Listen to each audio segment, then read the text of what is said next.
is going to be Elite Truck Repair's lesson number 1 on how to extract broken bolts. How you doing, man? Not too bad. Yourself? You know, living the dream. I hear ya. Now, because this bolt is sheared off from an impact, I'm quite confident that it's not going to be seized that much, if at all. So it really shouldn't be that hard to get out. Wrench.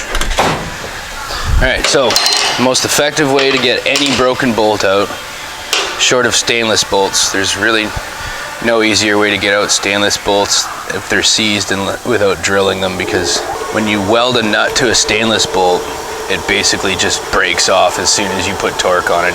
They're too brittle, they don't hold very well.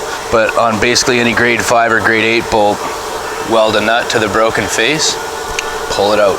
So let's do that. Now, you typically want to use a bolt or a nut that's a little bit larger than the bolt you're trying to extract typically.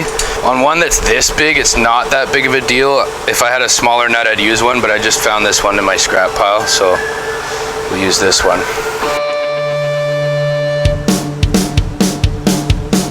Preparation for this includes making a good ground on the piece that you're trying to weld, obviously.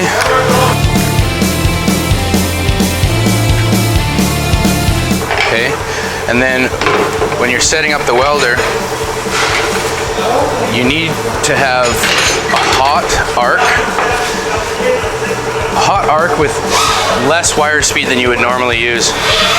The idea is that you want to burn into the top of the bolt as quick as you can, but you don't want to like fill it quicker than it burns in. So you want hot arc, low wire speed.